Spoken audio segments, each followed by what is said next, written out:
Well, good morning. I wanted to talk to you about something kind of important. I realized something, how we can fix a certain dynamic in the family. So I had a friend of mine who is a grandma. My mom's a grandma, my mother-in-law, she's a grandma, okay? And we're talking, she brought to my attention about the grandma's perspective of the list that we newer mamas make when we ask them to babysit. And I love that she shared that with me. But it gave me time to think about, I'm guilty for that too. And yeah, in my dynamic, it's a little different because Levi has special needs. And like, we can't have magnets in our house because his shunt is controlled by a magnet. So if there was a magnet near his head, it could totally redial it and then we can have a malfunction. People need to know what a malfunction looks like, that it usually happens in the middle of the night if he is going to have a malfunction, and then he's going to throw up. So you're going to need a bucket all the time. Whenever he's sleeping, he has to sleep with a bucket, okay? Because we never know. It can happen at random. It can be, he could be totally fine, looking totally normal all day long, and boom, shunt malfunction, middle of the night, okay? We pray over that all the time because he is worried about that. And then there's other things that keep his anxiety down that can exacerbate and turn into a seizure. And so with me, it's a little different on that list because there's a lot of people that don't actually know anything about shunt malfunctions. They don't know what the emergency protocol is. If I needed to go to the hospital to take him there, I have to go to a specific hospital and bypass all going, like not even going to the local emergency room because it will take 5 to 7 hours to transfer him over to the doctor that he needs to go to. So it's better if I risk the 3-hour drive and get him there in 3 hours because he can save his life in 3 hours and not in 7. You know what I mean? So like in my case, it's a little different. However, even before Levi, I would still make those lists. And I really didn't take it into perspective that it felt hurtful. And it does in a way feel hurtful because you sat there, you raised your kids, you know what you're doing, you're a seasoned mom. How dare my daughter-in-law not trust me?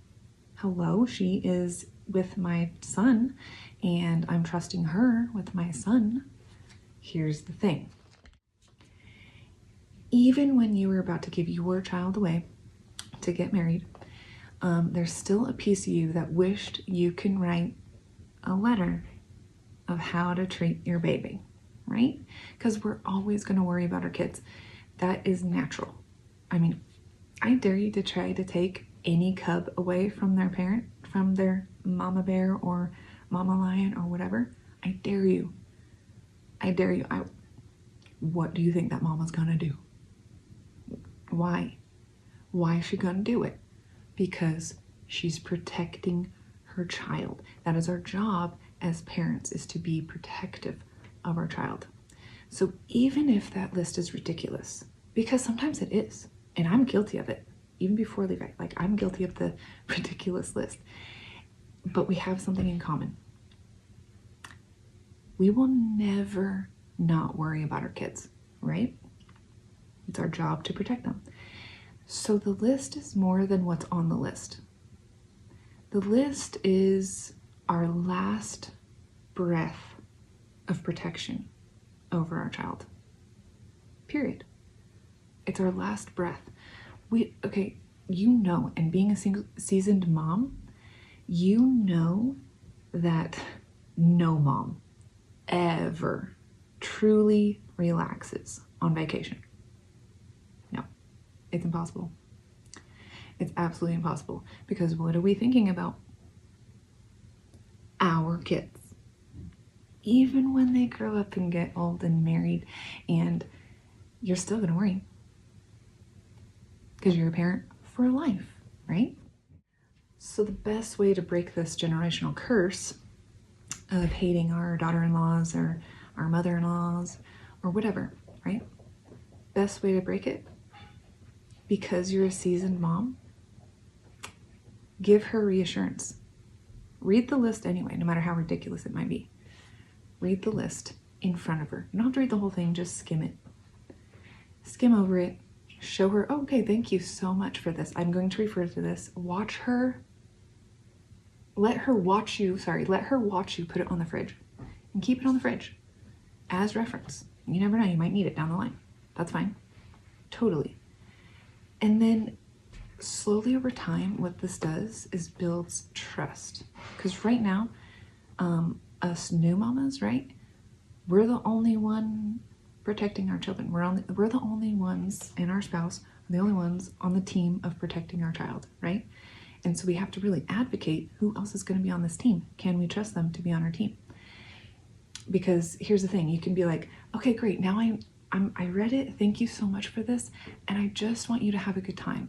I got things here, I got your back, we'll have stuff to do, and just try to enjoy your trip. And do you know what?